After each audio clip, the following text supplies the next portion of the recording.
Good morning students, एक बार Gurukul classes में आपका फिर से स्वागत है। आज हम डिस्कस करेंगे प्रेजेंट कंटिन्यूअस टेंस के बारे में। सबसे पहले हम प्रेजेंट कंटिन्यूअस टेंस की डेफिनेशन लेते हैं। डेफिनेशन इसकी होगी present continuous tense denotes an action that is going on at the time of speaking. अर्थात कहने का मतलब है कि प्रेजेंट इंडेफिनिट टेंस जो है वो क्रिया का एक रूप होता है जो वर्तमान समय में वर्तमान में जो चीजें बोली जा रही है उनको दर्शाता रहता है। इसको भी हमने कितने भागों में डिवाइड किया है?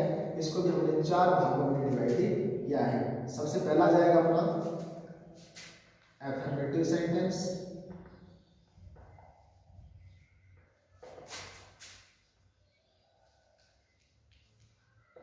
Affirmative sentence. सेकंड आ जाएगा अपना नेगेटिव सेंटेंस,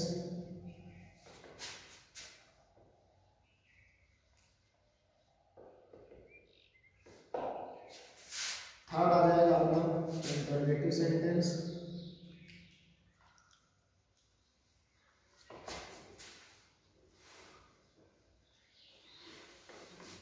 एंड फोर्थ आ जाएगा अपना negative interrogative sentence.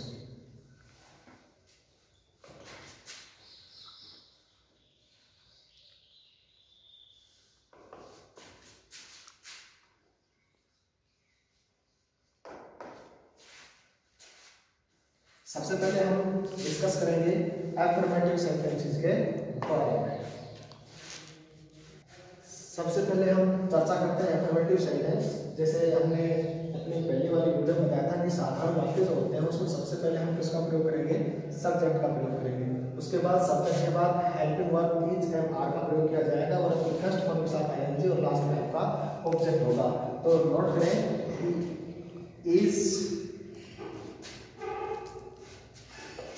is used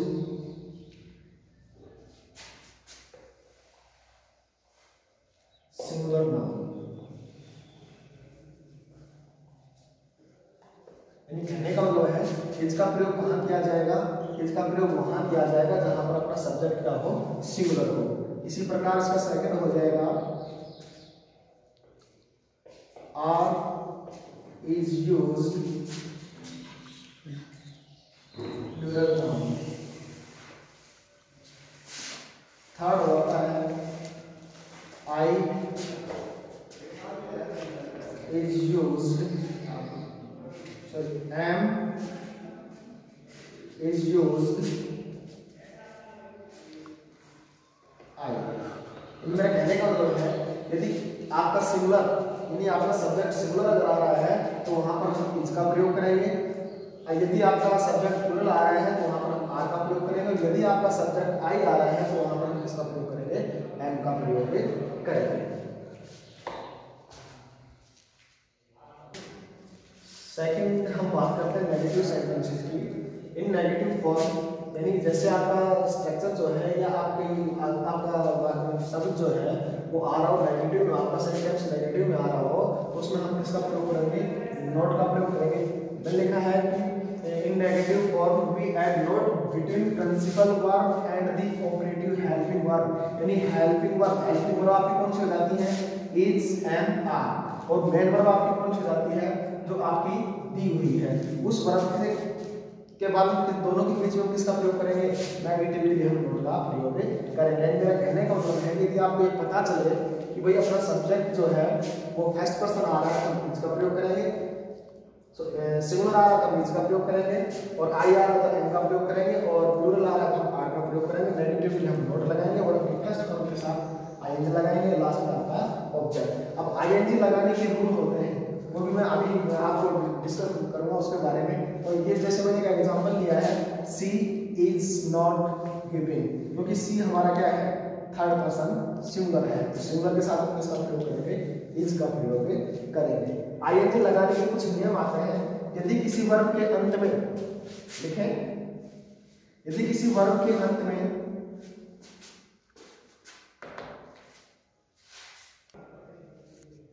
rule of ING यानी आईएनजी रखने के जो नियम बनते हैं, सबसे पहला तो बनता है कि यदि किसी वर्ब के अंत में क्या आए? ई। यदि किसी वर्ब के अंत में क्या आए? ई, तो हम ई को हटा देंगे, यहाँ पर ई को जो है रिमूव कर देंगे और ई को हटाकर हम क्या लगा देंगे आईएनजी। जैसे आपकी फॉर एग्जांपल आपकी वर्ब आ गई राइट, तो लास्ट में क्या आ रहा है यहाँ पे ई आ रहा है, तो ऐसा तो नहीं हो सकता। आप अगर देखो इसको ऐसे तो ये क्या हो जाएगा आपका रॉन्ग हो जाएगा, क्योंकि ये ई हो गया और ये भी आई हो गया, तो दोनों एक साथ कभी भी नहीं आते, इसलिए हम ई को हटा देंगे, क्या लग जाएगा आईएनजी लग जाएंगे, तो ये क्या हो जाएगा राइट। इसी प्रकार जैसे मान लो आ गया कम, वर्ब आपकी आ गई कम, तो इसको आईएनजी लगाएंगे तो क्या हो जाएगा कमिंग। इसी प्रकार सेकंड आता है हमारा, यदि किसी वर्ब के अंत में आई ई हो, क्या हो आई ई हो, तो हम इस आई ई को कन्वर्ट कर देते हैं इसमें वाई में, यानी हमारी वर्ब के अंदर क्या है आई ई आ रहा है, तो उस आई ई को हटाकर हम किसमें कर देंगे उसको वाई में कन्वर्ट कर देंगे। जैसे एग्जांपल आ गया वर्ब आपकी आ गई डाई, क्या आ गई डाई, तो लास्ट में क्या आ रहा है आई ई, तो अब इस आई ई को हटा के हम किसमें कन्वर्ट कर देंगे वाई में, फिर क्या लगा देंगे आई एन जी, हो जाएगा D Y I N G. Clear. Third आता है अपना कॉन्सोनेंट डब्ल्यू आर वाई को छोड़कर, यदि कोई कॉन्सोनेंट आ रहे हैं और लास्ट में डब्ल्यू आर वाई आ रहे हैं, इनको छोड़कर इनसे पहले यदि कोई वोवल आ रहे हैं, वोवल आप जानते हो ए ई आई ओ यू, ये यदि किसी वर्ब के अंत में आ रहे हैं, यानी कॉन्सोनेंट डब्ल्यू आर वाई को छोड़कर और लास्ट में आपका ए ई आई ओ यू वोवल अगर आ रहा है, तो लास्ट का जो 3 डिजिट का जो वर्ब है उसको हम क्या लिखेंगे, इसको हम डबल में लिखेंगे। अर्थात जैसे आपकी वर्ब आ गई पुट, ध्यान से देखें आपकी वर्ब आ गई पुट, यहाँ पर क्या है टी है, लेकिन टी क्या है कॉन्सोनेंट है, लेकिन इस कॉन्सोनेंट से पहले टी क्या है वोवल है, और ये किसमें वर्ब है 3 डिजिट में वर्ब है, तो यहाँ पर जो लास्ट का जो कॉन्सोनेंट है वो क्या लिखा जाएगा डबल लिखा जाएगा, ये क्या हो जाएगा पुटे। क्लियर। थर्ड आता है इंटरोगेटिव सेंटेंस। इंटरोगेटिव सेंटेंस तो जैसे इसके नाम से पता होता है कि इसकी शुरुआत हम हेल्पिंग वर्ब से करते हैं, किसी भी टेंस में हेल्पिंग वर्ब इंटरोगेटिव सेंटेंस में हेल्पिंग वर्ब होगी, और एंड ऑफ द सेंटेंस हम किसका उपयोग करेंगे साइन ऑफ इंटरोगेशन का। तो मैंने लिखा है कि इन इंटरोगेटिव फॉर्म, यानी इंटरोगेटिव अगर क्रिया अगर हो रही है तो हेल्पिंग वर्ब जो है, जैसे आपने हेल्पिंग वर्ब है इज एंड आर, इसका प्रयोग जो है वो सब्जेक्ट से पहले किया जाएगा और लास्ट में क्या लग जाएगा साइन ऑफ इंटरोगेशन। जैसे आपको स्ट्रक्चर से पता चलेगा, यदि अपना सब्जेक्ट सिंगुलर है तो हम इज का प्रयोग करेंगे, प्लूरल है तो हम आर का प्रयोग करेंगे, आई आर है तो हम एम का प्रयोग करेंगे। उसके बाद वर्ब के फर्स्ट फॉर्म के साथ आईएनजी, जैसे आईएनजी लगाने के नियम मैंने अभी आपको बताए हैं। उसके बाद ऑब्जेक्ट लास्ट में साइन ऑफ इंटरोगेशन। इसी प्रकार जैसे एग्जाम्पल की बात करें तो यहाँ पर मैंने एक एग्जाम्पल लिया है am I telling a line, तो यहाँ पर आई क्या आया है सब्जेक्ट, तो जैसे मैंने बताया था कि सब्जेक्ट से पहले हम किसका प्रयोग करेंगे हेल्पिंग वर्ब, यहाँ पर हेल्पिंग वर्ब क्या हो गई एम, उसके बाद वर्ब की फर्स्ट फॉर्म के साथ आईएनजी लग जाएगा और लास्ट में आपका क्या हो जाएगा ऑब्जेक्ट हो जाएगा। इसी में एक सेंटेंस और जोड़ देते हैं, जैसे नेगेटिव, हम नेगेटिव इंटरोगेटिव की अगर बात करें तो सेम इसी में आ जाता है नेगेटिव इंटरोगेटिव भी। इसमें क्या हो जाएगा, इसमें सिर्फ सब्जेक्ट के बाद क्या लग जाएगा नॉट लग जाएगा। जैसे am I not telling a line, उसको भी हम लिख सकते हैं, उसका स्ट्रक्चर भी हम कर सकते हैं कि सबसे पहले तो क्या होगी हमारी helping verb is am are हो जाएगा, उसके बाद हमारा सब्जेक्ट हो जाएगा, उसके बाद नेगेटिव के लिए नॉट वर्ब की फर्स्ट फॉर्म के साथ आईएनजी, लास्ट में साइन ऑब्जेक्ट और लास्ट में आपका साइन ऑफ इंटरोगेटिव।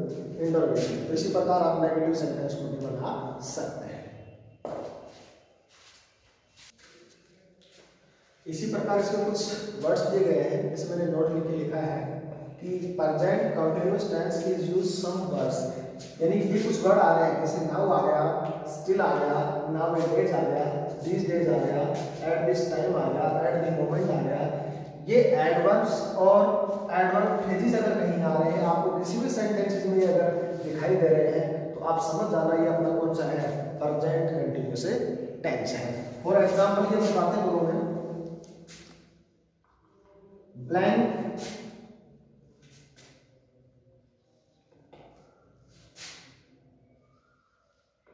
स्टील और वर्ब आपकी है रेन।